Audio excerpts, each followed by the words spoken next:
कदी औरत कंजरी नहीं बनती जे मर्द ना होवे दल्ला। अस्सलाम वालेकुम सज्जनों, बेलियो मित्रों, की हाल चाल है। मैं थोड़ा दोस्त मुहम्मद रिखीजर तो तुसी वेखदे पे अपना चैनल पंजाबी वसेब। अज दे व्लॉग एक बड़ी खूबसूरत सबक अमोज कहानी लैके थोड़ी खिदमत च हाजिर हाँ। ये कहानी एक शक्की मिजाज मर्द दी है और एक खूबसूरत परी नुमा औरत दी है। तो जनाब कहानी नूं एंड तक सुनो तो तुहानूं इहदे विचों सबक भी मिल सी और तुहानूं बड़ा कुछ सीखण नूं मिल सी। कहानी कुछ इस तरीके शुरू होंदी है कि एक खूबसूरत औरत एक पीर बाबा दे कोल बह के अपनी दास्तान सुना रही है और वो दास्तान मैं थोड़े नाल शेयर करना चाह रहा। वो लड़की को बाबे ने पूछा कि तेरा घर किवें खराब हो गया और तू क्यों इतनी दुखां दी मारी मेरे कोल पहुंची है। ते उस बाबे नूं जिहड़ी उस लड़की ने गल कीती वो अज दे व्लॉग विच मैं तुहानूं सुना रहा। तो जनाब जरूर सुन लेना। लड़की आखण लगी कि पीर बाबा, मैं एक खूबसूरत लड़की हाँ, अलहमदुलिल्लाह पढ़ी लिखी खानदान दे नाल मैं बिलोंग करदी आसूं, लेकिन जिहड़ा साडा बाप आ, माँ हाई या बहना भाई हन, वो कोई मेरे नाल ठीक सलूक नहीं करदे हन, प्यार नहीं करदे हन। मेरे ते जवानी आई, नदान दिमाग आ और मैं फैसला कीता कि एक ऐसे मर्द दे नाल मैनूं शादी कर लैनी चाहिदी है जिहड़ा कि मेरा बहुत सारा ख्याल रखे और मेरे नाल प्यार करे और मैं जिंदगी दे खूबसूरत लम्हात नूं इंजॉय कर सकां। मैं फैसला किया कि मैं अपने अजे तक मेरी पढ़ाई जारी आई, स्कूल जाती आसूँ और मैनू एक उत्थे बंदा नज़र आया जिदा नाम आ खान। खान एक मुलाजम पेशा बंदा हा और बड़ा नमाजी बंदा हा, परहेजगार आ और 5 वक्त का नमाजी आ और बड़ी इबादत गुजार आ। मैं सोचन लग पे कि यह कोई अल्लाह का नेक बंदा है। उसकी उम्र गालबन उस टाइम कोई 30 साल के लगभग गई और मेरी उम्र कोई 19 साल के लगभग गई। जदों मैं इहदे विच इंटरस्ट लेना शुरू किया कि बंदा बड़ा ईमानदार है और बड़ा नेक बंदा है तो मैनू इहदे नाल शादी कर लेनी चाहिए, लेकिन साडे खानदान दे अंदर ये रस्म आई कि असीं गैर लोगों दे विच शादी नहीं करदे आसे। फिर की होया कि मैं उस खान दे विच तवज्जो देना शुरू की और खान ने भी मेरी तरफ तवज्जो देना शुरू की ते मैं घरों भाग के कोर्ट मैरिज कर लिया खान दे नाल। खान मेरा बड़ा ख्याल रखदा, मेरे नाल बड़ा प्यार करदा और जदों मैं भाग के शादी की ते वो सरकारी मुलाजम आ, उस उत्थों अपना ट्रांसफ़र करवाया और किसी होर जिले दे विच चला गया। मेरी जिंदगी बड़ी खूबसूरत गुजर रही है। घर का माहौल बड़ा खूबसूरत आ। खान मेरे नाल बड़ा ज़्यादा प्यार करदा, मैनू खवाइंदा पिवाइंदा और मेरा बड़ा ध्यान रखदा। अल्लाह ने सानू औलाद जी नेमत नाल नवाजिया। जदों पहला बच्चा होया ते खान दे अंदर एक कमी है जिहड़ी कि मैनू उस टाइम पता ना लग सकी। वो कमी ये है कि वह एक शक्की मिजाज बंदा, बाकी वो सारा ठीक आ, लेकिन उहदे अंदर जिहड़ी खराबी आई वो शक दी आई। और वह मैनू कदी कल्ली नूं बाहर ना जावन दिंदा, सैर करन वास्ते ना जावन दिंदा, कदी दरवाजे दे विच कदी अपने घर दे विच ही वो मेरी रोक टोक करदा कि तेरा कपड़ा इस तरीके, तेरा कपड़ा लमक रहा है, तू फलां काम नहीं सही करदी। मेरे निक्के निक्के कम्मां विच उहने कीड़े कढने शुरू कर दिते और मैनू मुसलसल एक दिन उन्हें ताना भी दे दिता कि तू एडी चंगी अगर औरत होंदी तो तू अपना घर छड़ के मेरे नाल क्यों आउंदी। इस गल ने मेरे दिल उत्ते एक नुकता ला दिता, एक जरब लाई छोटी जी कि मैनू कोई इस तरीके का काम करना चाहिए ताकि मेरा जिहड़ा खामद है वो मेरे तो राजी हो जाए। मैं उहदी बड़ी खिदमत की, उहदे नाल बड़ा प्यार मुहब्बत और जिहड़ी एक औरत दी जिम्मेदारियां होंदियां ने ये मैं निभाइयां। लेकिन वो की आखदे ने कि आदतियां ना आदत जावे ते वहदत मूल न जा। उहदी तबीयत विच शक, उहदी तबीयत दे विच प्यार आवन दी बजाय मजीद शक वधना शुरू हो गया। फिर बाबा जी वक्त गुजरदा गया, मेरे कोल बच्चे 4 हो गए, 2 बेटियां ते 2 बेटे। उहदा शक मजीद परवान चढ़ चुका हा। उन्हें जिहड़ा सब तो पहले मेरे ते शक कीता हा, मेरी थोड़ी जी तबीयत आलील हुई ते मैं मुख्तलिफ डॉक्टरां कोल मैनू लैके गया। मेरा उन्हें बड़ा ध्यान रखिया और जो डॉक्टरां कोल मैनू अफाका ना होया तो उन्हें सोचा कि पीर बाबा को दम कराना चाहिए और वह मैनू थोड़े कोल लैके आया। तुसा दुआ की, अल्लाह पाक ने मैनू शिफा अता की और मेरे दिल विच थोड़ी कदर ज़्यादा होनी शुरू हो गई। मैं उत्थे घर दे विच अपने खामद दे नाल अक्सर पीर बाबा दियां कहानियों नूं सुनाईंदी और पीर बाबा दे मुतल्लिक मैं जानने की कोशिश करदी कि बहुत अच्छे ने और बड़ा मैनू बेटियां तरह प्यार करते हैं। लेकिन वह हा शक्की मिजाज बंदा, उनके दिमाग के अंदर एक शक बैठ चुका हा कि मेरी बीवी अगर घरों भाग के आई है तो हो सकता है कि बद चलन जरूर होवे। उन्हें पहला शक पीर बाबा ते करना शुरू कर दिता कि आइंदा वास्ते असी पीर बाबा कोल नहीं जाना क्योंकि मैनू पीर बाबा की नीयत ठीक नहीं लगती। ਬਾਬਾ ਜੀ ਅਸੀਂ ਉਸ ਤੋਂ ਬਾਅਦ ਤੁਹਾਡੇ ਕੋਲ ਆਣਾ ਅਸੀਂ ਰੁਕ ਗਏ ਔਰ ਨਾ ਆਏ। ਵਕਤ ਗੁਜ਼ਰਦਾ ਗਿਆ, ਮੇਰੇ ਕੋਲ ਬੱਚੇ 4 ਸੀ, 4 ਬੱਚੇ ਹੋ ਗਏ, ਲੇਕਿਨ ਉਹਦੇ ਸ਼ੱਕ ਵਿੱਚ ਵੀ ਇਜ਼ਾਫਾ ਹੋਣਾ ਸ਼ੁਰੂ ਹੋ ਗਿਆ। ਮੈਂ ਜਦੋਂ ਵੀ ਮਹੱਲੇ ਤੋਂ ਬਾਹਰ ਜਾਣ ਦੀ ਕੋਸ਼ਿਸ਼ ਕਰਦੀ ਜਾਂ ਕਿਸੇ ਦੇ ਘਰ, ਕਿਉਂਕਿ ਆਖਰ ਮੈਂ ਵੀ ਇਨਸਾਨ ਹਾਂ ਔਰ ਆਖਦੇ ਨੇ ਨਾ ਕਿ ਆਵਣ ਜਾਵਣ ਨਾਲ ਪਿਆਰ ਵੱਧਦੇ ਨੇ, ਮੈਂ ਕਿਸੇ ਦੇ ਘਰ ਜਾਣ ਦੀ ਕੋਸ਼ਿਸ਼ ਕਰਦੀ, ਮੈਨੂੰ ਆਖਣਾ ਕਿ ਤੂੰ ਫਲਾਂ ਮਰਦ ਨਾਲ ਭੈੜੀ ਹੈ ਜਾਂ ਬੁਰੀ ਹੈ ਜਾਂ ਤੇਰਾ ਕਿਰਦਾਰ ਅੱਛੇ ਨਹੀਂ ਨੇ, ਉਹਦੇ ਤੋਂ ਨਹੀਂ ਜਾਣਾ, ਉਹਨਾਂ ਦੀਆਂ ਨਿਗਾਹਾਂ ਤੇਰੇ ਵਾਸਤੇ ਸਹੀ ਨਹੀਂ ਨੇ। ਮੈਨੂੰ ਦਿਲ ਦੇ ਉੱਤੇ ਜ਼ਖਮ ਲੈ ਕੇ ਮੈਂ ਘਰ ਵਿੱਚ ਲੱਗੀ ਫਿਰੀ।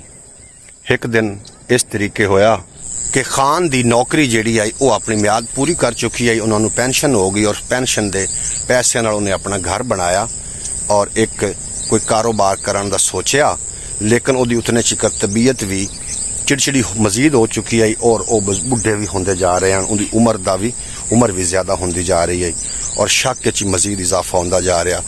ਇਸੇ ਤਰੀਕੇ ਜਿਹੜੇ ਬਾਕੀ ਦੇ ਪੈਨਸ਼ਨ ਦੇ ਪੈਸੇ ਹਨ ਉਹ ਅਸੀਂ ਘਰ ਹੀ ਖਾ ਲਏ ਔਰ ਉਸ ਤੋਂ ਬਾਅਦ ਅਸੀਂ ਬਿਲਕੁਲ ਰੜੇ ਮੈਦਾਨ ਤੇ ਆ ਗਏ। ਉਸ ਤੋਂ ਬਾਅਦ ਜਦੋਂ ਮੈਂ ਵੇਖਿਆ ਕਿ ਘਰ ਦਾ ਹਾਲਾਤ ਸਹੀ ਨਹੀਂ ਹੈ, ਘਰ ਦੇ ਜਿਹੜੇ ਮੁਆਸ਼ੀ ਹਾਲਾਤ ਨੇ ਉਹ ਖਰਾਬ ਹੁੰਦੇ ਜਾ ਰਹੇ ਨੇ, ਤੇ ਮੈਂ ਵੀ ਆਪਣੀ ਮਸ਼ੀਨ ਬਾਹਰ ਕੱਢੀ ਔਰ ਲੋਕਾਂ ਦੇ ਕੱਪੜੇ ਸੀਨੇ ਸ਼ੁਰੂ ਕਰ ਦਿੱਤੇ।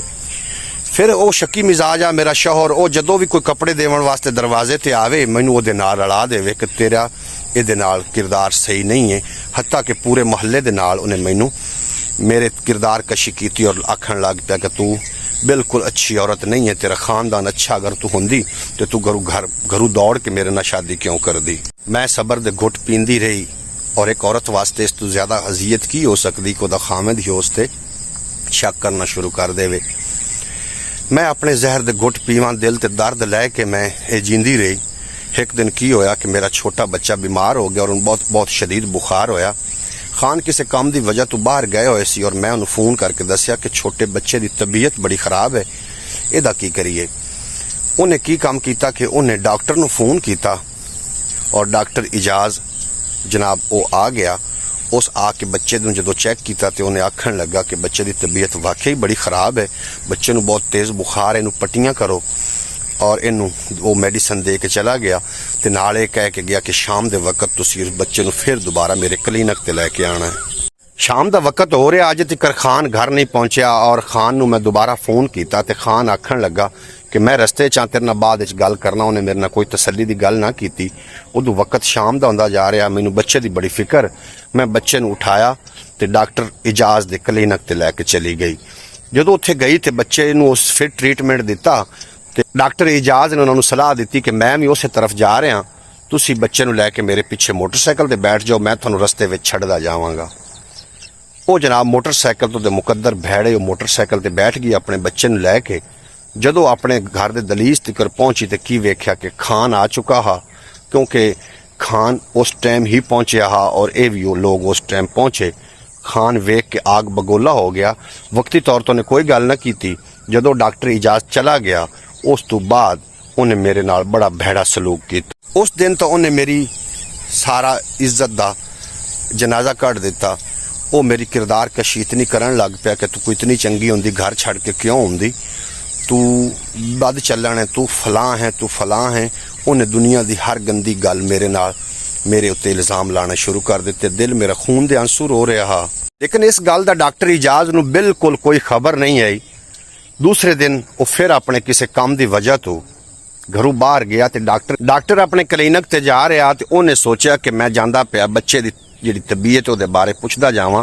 जदों डॉक्टर साहब साडे घर पहुंचे और आके वेख्या कि बच्चे की तबीयत पहले नालों बहाल आई, वो मैनूं आखण लग पिया कि अलहमदुलिल्लाह बच्चा तुहाडा ठीक होंदा जा रहा है, लेकिन तुसीं मैनूं ज़्यादा परेशान लग रहे हो, तुहाडी परेशानी की वजह की है।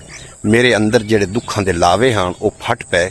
मैं डॉक्टर साहब नूं सारी रूदात सुना दी कि मैं इस तरीके घर छड़ के आई हसूँ और खान ने मेरे नाल बड़ा भैड़ा सलूक किया और मेरे ते इल्ज़ाम लेंदा बेमकसद गल्लां मेरे नाल करनी और मेरे माँ बाप नूं बुरा भला आखना और मेरे किरदार कशी करनी।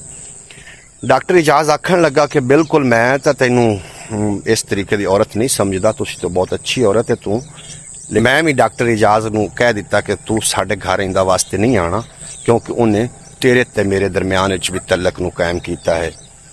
जदों औरत उत्ते शक करना तुसीं शुरू करोगे तो साफ ज़ाहिर है औरत उस तरीके की बनती जाएगी कि जिहड़ा मर्द होंदा है वो औरत दा आईना होंदा है। ਅਗਰ ਮਰਦ ਉਹਨੂੰ ਦੇ ਤੇ ਸ਼ੁਭਾ ਕਰਨਾ ਸ਼ੁਰੂ ਕਰ ਦੇਵੇ ਤੇ ਔਰਤ ਯਕੀਨਨ ਖਰਾਬ ਹੋ ਜਾਂਦੀ ਹੈ, ਔਰ ਅਗਰ ਉਹਨੂੰ ਖੂਬਸੂਰਤ ਆਖਣਾ ਸ਼ੁਰੂ ਕਰ ਦੇਵੇ ਤੇ ਔਰਤ ਖੂਬਸੂਰਤ ਹੁੰਦੀ ਜਾਂਦੀ ਹੈ, ਔਰ ਅਗਰ ਉਹਨੂੰ ਵੱਧ ਚੱਲਣ ਆਖਣਾ ਸ਼ੁਰੂ ਕਰ ਦੇਵੇ ਤੇ ਔਰਤ ਵੱਧ ਚੱਲਣ ਹੋ ਹੀ ਜਾਂਦੀ ਹੈ। ਡਾਕਟਰ ਤੇ ਆਪਣੇ ਘਰ ਚਲਾ ਗਿਆ, ਲੇਕਿਨ ਮੈਂ ਉੱਥੇ ਬੈਠੀ ਆਪਣੇ ਖਾਨ ਦਾ ਇੰਤਜ਼ਾਰ ਕਰ ਰਹੀ ਸੀ। ਕਿਤਨੀ ਦੇਰ ਨੂੰ ਖਾਨ ਘਰ ਆ ਪਹੁੰਚਿਆ, ਔਰ ਆਉਂਦਿਆਂ ਸਾਰ ਹੀ ਉਹਨੇ ਮੇਰੇ ਤੇ ਸਭ ਤੋਂ ਪਹਿਲੇ ਇਹ ਸਵਾਲ ਕੀਤਾ ਕਿ ਘਰ ਕੌਣ ਆਇਆ ਸੀ। ਜਦੋਂ ਉਹਨੂੰ ਮੈਂ ਦੱਸਿਆ, ਕਿਉਂਕਿ ਮੈਂ ਇੱਕ ਝੂਠ ਬੋਲਣ ਵਾਲੀ ਔਰਤ ਨਹੀਂ ਆਸੂ, ਮੈਂ ਇੱਕ ਸੱਚੇ ਤਬੀਅਤ ਦੀ ਔਰਤ ਆਸੂ, ਔਰ ਝੂਠ ਤੋਂ ਮੈਨੂੰ ਬੜੀ ਸਖਤ ਨਫ਼ਰਤ ਆਈ। ਮੈਂ ਕਿ ਜੀ ਆਪਣੇ ਘਰ ਡਾਕਟਰ ਇਜਾਜ਼ ਆਇਆ ਔਰ ਉਸ ਆ ਕੇ ਬੱਚੇ ਦੀ ਤੀਮਾਰਦਾਰੀ ਕੀਤੀ ਹੈ। ਇਸ ਗੱਲ ਤੇ ਉਹ ਬੜਾ ਬਰਹਨਾ ਹੋਇਆ, ਬੜਾ ਗੁੱਸਾ ਉਹਨੇ ਕੀਤਾ ਕਿ ਡਾਕਟਰ ਕਿਉਂ ਸਾਡੇ ਘਰ ਆਇਆ, ਜਦੋਂ ਅਸੀਂ ਦਵਾਈ ਲੈ ਹੀ ਲਈਏ ਤੇ ਡਾਕਟਰ ਦਾ ਕੋਈ ਹੱਕ ਨਹੀਂ ਬਣਦਾ ਸਾਡੇ ਘਰ ਆਉਣ ਤੇ। ਬਾਬਾ ਜੀ, ਸਾਡੀ ਲੜਾਈ ਦੀ ਵਜ੍ਹਾ ਤੋਂ ਸਾਡੇ ਬੱਚੇ ਬੜੇ ਪਰੇਸ਼ਾਨ, ਮੈਂ ਖੁਦ ਬੜੀ ਪਰੇਸ਼ਾਨ। ਮੈਂ ਫੈਸਲਾ ਕਰ ਲਿਆ ਕਿ ਜਾਂ ਤਾਂ ਮੈਂ ਘਰ ਛੱਡ ਕੇ ਕਿਤੇ ਚਲੀ ਜਾਵਾਂ, ਜਾਂ ਮੈਂ ਖੁਦਕੁਸ਼ੀ ਕਰ ਲਵਾਂ, ਜਾਂ ਮੈਨੂੰ ਕੁਛ ਇਸ ਤਰੀਕੇ ਦਾ ਕੰਮ ਕਰ ਲੈਣਾ ਚਾਹੀਦਾ ਜਿਸ ਦੇ ਕਰਨ ਨਾਲ ਇਸ ਬੰਦੇ ਕੋਲ ਮੈਨੂੰ ਆਜ਼ਾਦੀ ਮਿਲ ਜਾਵੇ। ਜਦੋਂ ਬੱਚੇ ਨੂੰ ਮੈਂ ਡਾਕਟਰ ਕੋਲ ਲੈ ਕੇ ਗਈ ਸੀ ਤਾਂ ਉਹਦਾ ਮੈਂ ਨੰਬਰ ਲੈ ਕੇ ਆਈ ਸੀ ਵੀ ਸਾਨੂੰ ਅਗਰ ਕੋਈ ਜ਼ਰੂਰਤ ਪੇਸ਼ ਆਈ ਤੇ ਮੈਂ ਹੋ ਸਕਦਾ ਮੇਰਾ ਖਾਮਦ ਬਾਹਰ ਹੋਵੇ ਤੇ ਮੈਂ ਆਪਣੇ ਨੰਬਰ ਤੋਂ ਤੁਹਾਨੂੰ ਕਾਲ ਕਰ ਲਵਾਂਗੀ, ਔਰ ਆਪਣੇ ਖਾਮਦ ਕੋਲ ਨੰਬਰ ਨਹੀਂ ਲੈ ਸਕਦੀ ਕਿਉਂਕਿ ਉਹ ਸ਼ੱਕੀ ਮਿਜ਼ਾਜ ਹੈ। ਜਦੋਂ ਮੇਰੇ ਨਾਲ ਇਹ ਸਲੂਕ ਹੋਇਆ ਤੇ ਰਾਤ ਨੂੰ ਛੁਪ ਕੇ ਉਹਦੇ ਸਵਣ ਦੀ ਮੌਜੂਦਗੀ ਦੇ ਵਿੱਚ ਮੈਂ ਡਾਕਟਰ ਨੂੰ ਕਾਲ ਕੀਤੀ। ਮੈਂ ਡਾਕਟਰ ਨੂੰ ਆਪਣੀ ਪੂਰੀ ਕਹਾਣੀ ਸੁਣਾਈ। ਡਾਕਟਰ ਨੂੰ ਮੇਰੇ ਤੇ ਰਹਿਮ ਆਇਆ ਜਾਂ ਕੀ ਆਇਆ। ਡਾਕਟਰ ਮੈਨੂੰ ਆਖਣ ਲੱਗਾ ਕਿ ਤੂੰ ਇਸ ਬੰਦੇ ਨੂੰ ਛੱਡ ਦੇਵੇਂ, ਇਹਨੇ ਮੇਰੇ ਨਾਲ ਤੈਨੂੰ ਮਿਲਾਇਆ ਤੇ ਮੈਂ ਤੇਰੇ ਨਾਲ ਨਿਕਾਹ ਕਰਨ ਵਾਸਤੇ ਤਿਆਰ ਹਾਂ। ਮੇਰੇ ਕੋਲ ਇੱਕ ਬੜਾ ਖੂਬਸੂਰਤ ਆਪਸ਼ਨ ਆ। ਮੈਂ ਦੂਸਰੇ ਦਿਨ ਹੀ ਉਸ ਬੰਦੇ ਨੂੰ ਛੱਡਣ ਦੀ ਠਾਣ ਲਈ, ਕਿਉਂਕਿ ਉਸ ਸ਼ੱਕ ਦੀ ਵਜ੍ਹਾ ਤੋਂ ਮੇਰੇ ਦਿਲ ਦੇ ਅੰਦਰ ਉਹਦੇ ਵਾਸਤੇ ਕੋਈ ਜਗ੍ਹਾ ਨਹੀਂ ਹੈ, ਕੋਈ ਮੁਹੱਬਤ ਨਹੀਂ ਹੈ। ਮੈਂ ਸਵੇਰ ਆਪਣੇ ਖਾਮਦ ਖਾਨ ਨੂੰ ਆਖਣ ਲੱਗੀ ਕਿ ਤੈਨੂੰ ਮੇਰੇ ਤੇ ਇਤਨਾ ਸ਼ੱਕ ਹੀ ਹੈ, ਮੈਂ ਇਤਨੀ ਬਦ ਕਿਰਦਾਰ ਹਾਂ, ਤਾਂ ਤੂੰ ਮੈਨੂੰ ਛੱਡ ਕਿਉਂ ਨਹੀਂ ਦਿੰਦਾ। ਖਾਨ ਦੇ ਅੰਦਰ ਉਹ ਸ਼ੱਕ ਦੇ ਪੌਦੇ ਨੇ ਆਪਣੀ ਜਿਹੜਾ ਮਜ਼ਬੂਤ ਕਰ ਚੁੱਕਾ ਹੈ ਸ਼ੱਕ ਦਾ ਪੌਦਾ, ਉਸ ਨੂੰ ਉਸੇ ਟਾਈਮ ਖਲੇ ਪੈਰ ਤੇ ਤਲਾਕ ਆਖੀ, ਔਰ ਉਹ ਔਰਤ ਆਪਣਾ ਇੱਕ ਦੁਪੱਟਾ ਉਠਾਏ ਸਿੱਧਾ ਇਜਾਜ਼ ਕੋਲ ਪਹੁੰਚ ਗਈ। ਇਜਾਜ਼ ਦੇ ਕੁਝ ਮਾਲੀ ਹਾਲਾਤ ਠੀਕ ਨਹੀਂ ਹਨ, ਔਰ ਉਹਦੇ ਪਹਿਲੇ ਉਹ ਸ਼ਾਦੀशुदा ਹਾਂ। ਜਦੋਂ ਘਰ ਪਹੁੰਚੀ ਤੇ ਪਹਿਲੀ ਬੀਵੀ ਨੇ ਉਹਨੂੰ ਇਹ ਗੱਲ ਕੀਤੀ ਕਿ ਤੂੰ ਅਗਰ ਦੂਸਰੀ ਬੀਵੀ ਰੱਖਣੀ ਹੈ ਤੇ ਮੈਂ ਤੇਰੇ ਨਾਲ ਨਹੀਂ ਰਹਿ ਸਕਦੀ, ਲਿਹਾਜ਼ਾ ਤੂੰ ਮੈਨੂੰ ਤਲਾਕ ਦੇ ਦੇ, ਮੈਂ ਆਪਣੇ ਘਰ ਜਾਣਾ ਚਾਹ ਰਹੀ ਹਾਂ। ਉਹਦੇ ਜਿਹੜੇ ਸਾਲੇ ਨੇ ਉਹ ਵੀ ਉਸ ਤੇ ਬੜਾ ਗੁੱਸਾ ਹੋਇਆ ਕਿ ਤੂੰ ਇਹ ਸ਼ਾਦੀ ਇਸ ਤਰੀਕੇ ਕਿਉਂ ਕਰ ਰਿਹਾ ਹੈ। ਉਹ ਵੀ 4 ਬੱਚਿਆਂ ਦੀ ਮਾਂ ਨਾਲ, ਤੈਨੂੰ ਇਹ ਕੀ ਮੁਸੀਬਤ ਬਣ ਗਈ, ਜਿਹੜਾ ਤੈਨੂੰ ਅਸੀਂ ਘਰ ਦਿੱਤਾ ਹੋਇਆ, ਸਾਡਾ ਇਹ ਘਰ ਹੈ, ਇਹ ਅਸੀਂ ਆਪਣੀ ਬੇਟੀ ਨੂੰ ਤੋਹਫੇ 'ਚ ਦਿੱਤਾ, ਲਿਹਾਜ਼ਾ ਤੂੰ ਇਹ ਘਰ ਛੱਡ ਔਰ ਆਪਣਾ ਘਰ ਤਲਾਸ਼ ਕਰ। ਇਜਾਜ਼ ਮੇਰੇ ਨਾਲ ਬੜਾ ਜ਼ਿਆਦਾ ਪਿਆਰ ਕਰਦਾ ਔਰ ਮੇਰਾ ਬੜਾ ਖਿਆਲ ਰੱਖਦਾ। ਉਹਨੇ ਮੈਨੂੰ ਲਿਆ ਔਰ ਲੈ ਕੇ ਕਿਰਾਏ ਦੇ ਮਕਾਨ 'ਚ ਅਸੀਂ ਰਹਿਣ ਲੱਗ ਗਏ। ਵਕਤ ਗੁਜ਼ਰਦਾ ਗਿਆ, ਇਜਾਜ਼ ਦੇ ਹਾਲਾਤ ਪਹਿਲੇ ਰੰਗੇ ਨਾ ਰਹੇ। ਉਹਦੇ ਕੋਲ ਕੋਈ ਮੁਆਸ਼ੀ ਹਾਲਾਤ ਉਹਦੇ ਠੀਕ ਨਹੀਂ ਹਨ, ਔਰ ਉਹ ਮੇਰੇ ਨਾਲ ਕਦੀ ਕਦੀ ਮਸ਼ਵਰਾ ਕਰਦਾ ਕਿ ਸਾਨੂੰ ਮੁਆਸ਼ੀ ਹਾਲਾਤ ਠੀਕ ਕਰਨ ਪਾਰੂ ਕੀ ਕਰਨਾ ਚਾਹੀਦਾ ਹੈ। ਇਜਾਜ਼ ਦਾ ਇੱਕ ਦੋਸਤ ਆ, ਉਹਦੇ ਘਰ ਹਮੇਸ਼ਾ ਆਉਂਦਾ ਜਾਂਦਾ ਹਾਂ, ਲੇਕਿਨ ਉਸ ਦੋਸਤ ਦੇ ਕਿਰਦਾਰ ਠੀਕ ਨਹੀਂ ਹਨ। ਉਹ ਗਲਤ ਅੱਡਿਆਂ ਤੇ ਜਾ ਕੇ ਇਜਾਜ਼ ਨੂੰ ਵੀ ਮਸ਼ਵਰੇ ਦਿੰਦਾ ਗਲਤ ਅੱਡਿਆਂ ਦੇ, ਔਰ ਖੁਦ ਵੀ ਗਲਤ ਅੱਡਿਆਂ ਤੇ ਜਾਂਦਾ। ਇਤਨ ਤੱਕ ਉਹਨੇ ਮਸ਼ਵਰਾ ਦੇ ਦਿੱਤਾ ਕਿ ਆਪਣੇ ਮਾਲੀ ਹਾਲਾਤ ਠੀਕ ਨਹੀਂ, ਲੇਕਿਨ ਤੇਰੀ ਬੀਵੀ ਬੜੀ ਖੂਬਸੂਰਤ ਹੈ, ਅਗਰ ਇਹਨੂੰ ਇਸਤੇਮਾਲ ਕੀਤਾ ਜਾਵੇ ਤੇ ਚੰਦ ਹੀ ਦਿਨਾਂ ਦੇ ਵਿੱਚ ਆਪਣੇ ਮਾਲੀ ਹਾਲਾਤ ਠੀਕ ਹੋ ਸਕਦੇ ਨੇ। ਫਿਰ ਇਹ ਗੱਲ ਇਜਾਜ਼ ਨੇ ਮੇਰੇ ਨਾਲ ਸ਼ੇਅਰ ਕੀਤੀ ਕਿ ਤੂੰ ਬੜੀ ਖੂਬਸੂਰਤ ਹੈ, ਔਰ ਮੈਂ ਚਾਹਨਾ ਕਿ ਤੈਨੂੰ ਲੋਕਾਂ ਦੇ ਹੱਥੀ ਮੈਂ ਤੇਰੀ ਇੱਜ਼ਤ ਨੂੰ ਪਾਮਾਲ ਕਰਾਂ ਔਰ ਢੇਰ ਸਾਰਾ ਪੈਸਾ ਕਮਾਵਾਂ। ਜਦੋਂ ਪੈਸਾ ਆ ਜਾਏਗਾ ਫਿਰ ਅਸੀਂ ਇਹ ਇਲਾਕਾ ਛੱਡ ਦੇਵਾਂਗੇ। मैं अंदाज़ा ही नहीं कर सकती असू कि इतना कमीना इंसान निकलेगा कि मेरे नाल इस तरीके की गुफ्तगू करेगा और एडा ये कंजर होएगा कि जेड़ा, क्योंकि आखते ने ना कि कंजर जेड़े ने वो धियां नचाइंदे ने लेकिन नौवां नहीं नचाइंदे। मैं दी बीवी आए मेरे नाल इस तरीके क्यों कर रहा है, मेरे दिल ते मजीद छुरियां चल रही सी, लेकिन वो मैनू मुसलसल गाहकां दे हत्थी हवस वाले लोगों दे हत्थी फरोख्त कर रहा सी। जदों ये करन नाल भी ओदे माली ओदे हालात सही ना होए ਤੇ ਫਿਰ ਉਹ ਮੇਰੇ ਤੇ ਤਾਨ ਲਾਨ ਉਹ ਵੀ ਕਰਨ ਲੱਗ ਪਿਆ ਕਿ ਤੂੰ ਬੜੀ ਹੀ ਗੰਦੀ ਔਰਤ ਤੇ ਤੇਰੇ ਆਮਣ ਨਾਲ ਮੇਰੀ ਜ਼ਿੰਦਗੀ ਬਰਬਾਦ ਹੋ ਗਈ, ਔਰ ਮੈਨੂੰ ਰੋਜ਼ ਕੁੱਟਦਾ ਤੇ ਰੋਜ਼ ਮਾਰਦਾ। ਇੱਕ ਜ਼ਖਮ ਮੈਨੂੰ ਮੇਰੇ ਬੱਚਿਆਂ ਦਾ ਕਿ ਮੇਰੇ ਬੱਚੇ ਮੇਰੇ ਕੋਲ ਜੁਦਾ ਨੇ, ਔਰ ਦੂਸਰਾ ਜ਼ਖਮ ਉਸ ਖਾਮਨ ਦਾ ਕਿ ਜਿਸ ਖਾਮਦ ਮੇਰੇ ਵਾਸਤੇ ਪਿਆਰ ਮੁਹੱਬਤ ਖਾਣ ਪੀਣ ਦਾ ਤਾਂ ਸਹੀ ਇੰਤਜ਼ਾਮ ਕੀਤਾ ਹੋਇਆ ਸੀ, ਲੇਕਿਨ ਉਹ ਮੇਰੇ ਨਾਲ ਸ਼ੱਕ ਦੀ ਬੁਨਿਆਦ ਤੇ ਉਸ ਰਿਸ਼ਤੇ ਨੂੰ ਖਰਾਬ ਕਰ ਲਿਆ ਸੀ। ਫਿਰ ਡਾਕਟਰ ਇਜਾਜ਼ ਦੇ ਜ਼ੁਲਮ ਸਿਤਮ ਨੇ ਮੈਨੂੰ ਬਿਮਾਰ ਕਰ ਦਿੱਤਾ, ਜਿਹੜਾ ਕਿ ਉਹਦੀ ਦਵਾਈਆਂ ਨਾਲ ਵੀ ਮੈਂ ਠੀਕ ਨਾ ਹੋ ਸਕੀ, ਔਰ ਫਿਰ ਉਹਦੀ ਰੁਪਈਆਂ ਵਾਲੀ ਬੰਦ ਮਸ਼ੀਨ ਹੋ ਰਹੀ ਹੈ, ਉਹਦਾ ਕਾਰੋਬਾਰੀ ਨਿਜ਼ਾਮ ਦਰਮ ਬਰਮ ਹੋ ਰਿਹਾ ਕਿ ਉਹਦਾ ਕਾਰੋਬਾਰ ਮੇਰੇ ਨਾਲ ਹੀ ਜਿਹੜਾ ਰਿਲੇਟਡ ਆ। ਇਸ ਵਾਸਤੇ ਉਹਨੇ ਸੋਚਿਆ ਕਿ ਕਿਸੇ ਬਜ਼ੁਰਗ ਕੋਲੋਂ ਕਿਸੇ ਪੀਰ ਕੋਲੋਂ ਦੁਆ ਕਰਾਣੀ ਚਾਹੀਦੀ ਹੈ। ਔਰ ਉਹ ਮੈਨੂੰ ਲੈ ਕੇ ਤੁਹਾਡੇ ਤੱਕ ਆ ਗਿਆ। ਤੇ ਬਾਬਾ ਜੀ ਮੈਂ ਤੁਹਾਡੀ ਬੜੀ ਮਿਹਨਤ ਕਰਦੀ ਹਾਂ ਕਿ ਮੈਂ ਇਸ ਘਰ ਨਹੀਂ ਰਹਿਣਾ ਚਾਹੁੰਦੀ। ਇਹਨੇ ਮੈਨੂੰ ਇੱਕ ਸ਼ਰੀਫ ਘਰ ਦੀ ਮੈਂ ਲੜਕੀ ਆ ਸੋ ਤੇ ਇਹਨੇ ਮੈਨੂੰ ਕੰਜਰ ਮਹੱਲੇ ਜਾ ਕੇ ਬਿਠਾ ਦਿੱਤਾ, ਲਿਹਾਜ਼ਾ ਮੇਰੇ ਤੇ ਰਹਿਮ ਕੀਤਾ ਜਾਵੇ। ਤੇ ਬਾਬੇ ਜੀ ਨੇ ਉਹਨੂੰ ਸਵਾਲ ਕੀਤਾ ਕਿ ਤੂੰ ਆਪਣੇ ਪੇਕਿਆਂ ਤੇ ਚਲੀ ਜਾਂਦੀ, ਤੇ ਉਹ ਆਖਣ ਲੱਗ ਪਈ ਵੀ ਮੈਂ ਪੇਕਿਆਂ ਨਾਲ ਕਿਹੜੀ ਕੋਈ ਚੰਗੀ ਕਰਕੇ ਆਈ ਆ ਸੂ, ਉੱਥੇ ਵੀ ਤਾਂ ਮੈਂ ਘਰ ਛੱਡ ਕੇ ਹੀ ਆਈ ਆ ਸੂ ਨਾ, ਇਸ ਵਾਸਤੇ ਉਹਨਾਂ ਨੇ ਮੈਨੂੰ ਬਰਦਾਸ਼ਤ ਨਹੀਂ ਕਰਨਾ ਹਾ, ਇਸ ਵਾਸਤੇ ਮੈਂ ਉੱਥੇ ਨਹੀਂ ਜਾ ਸਕੀ। ਬਾਬੇ ਨੇ ਫਿਰ ਇਜਾਜ਼ ਨੂੰ ਬੁਲਾਇਆ ਔਰ ਸਾਰੀ ਗੱਲਬਾਤ ਉਹਦੇ ਕੋਲ ਸੁਣੀ ਤੇ ਇਜਾਜ਼ ਇਹਦੇ ਵਿੱਚ ਬੜਾ ਸ਼ਰਮਿੰਦਾ ਹੋਇਆ। ਉਹ ਇਜਾਜ਼ ਨੂੰ ਆਖਣ ਲੱਗਾ ਕਿ ਇਹਨੂੰ ਤਲਾਕ ਦੇ ਕੇ ਇੱਥੋਂ ਮੇਰੇ ਕੋਲੋਂ ਦਫਾ ਹੋ ਜਾ, ਔਰ ਫਿਰ ਉਸ ਬੱਚੀ ਨੂੰ ਆਪਣੇ ਕੋਲ ਰੱਖ ਲਿਆ ਬਾਬਾ ਜੀ ਨੇ। ਆਖਰਕਾਰ ਉਸ ਲੜਕੀ ਨੂੰ ਬਾਬਾ ਜੀ ਨੇ ਉਹਦੇ ਬੱਚੇ ਮਿਲਾ ਦਿੱਤੇ, 2 ਪੁੱਤਰ ਤਾਂ ਮਿਲ ਗਏ ਲੇਕਿਨ ਧੀਆਂ ਨਾ ਮਿਲੀਆਂ। ਔਰ ਖਾਨ ਦੀ ਤਬੀਅਤ ਬੜੀ ਅਲੀਲ ਆਈ।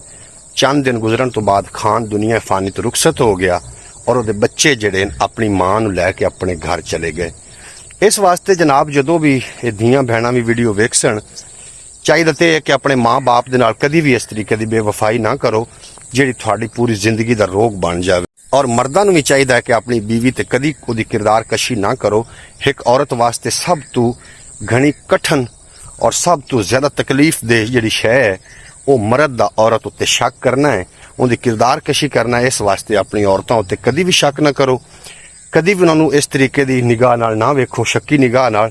ਅਗਰ ਤੁਹਾਨੂੰ ਕੋਈ ਗਲਤਫਹਿਮੀ ਹੋ ਰਹੀ ਹੈ ਤੇ ਜਨਾਬ ਉਹਦੇ ਨਾਲ ਤੁਸੀਂ ਬਹਿ ਕੇ ਡਿਸਕਸ ਕਰ ਲਓ। ਜੀ ਪਿਆਰੇ ਨਾਜ਼ਰੀਨ, ਅੱਜ ਦੀ ਕਹਾਣੀ ਤੁਹਾਨੂੰ ਕੈਸੀ ਲੱਗੀ? ਅਗਰ ਕਹਾਣੀ ਚੰਗੀ ਲੱਗੀ ਹੋਵੇ ਤੇ ਚੈਨਲ ਨੂੰ ਸਬਸਕ੍ਰਾਈਬ ਕਰੋ, ਬੈਲ ਨੋਟੀਫਿਕੇਸ਼ਨ ਨੂੰ ਪ੍ਰੈਸ ਕਰੋ ਤਾਂ ਕਿ ਮੁਸਤਕਬਲ ਵਿੱਚ ਆਉਣ ਵਾਲੀ ਸਾਰੀਆਂ ਵੀਡੀਓ ਤੁਹਾਡੇ ਤੱਕ ਬਰ ਵਕਤ ਪਹੁੰਚਦੀਆਂ ਰਹਿਣ। ਇਜਾਜ਼ਤ ਦਿਓ, ਮਿਲਦੇ ਹਾਂ ਅਗਲੀ ਵੀਡੀਓ 'ਚ। ਤੁਹਾਡਾ ਤੇ ਮੇਰਾ ਰੱਬ ਰਾਖਾ। ਪਾਕਿਸਤਾਨ ਜ਼ਿੰਦਾਬਾਦ।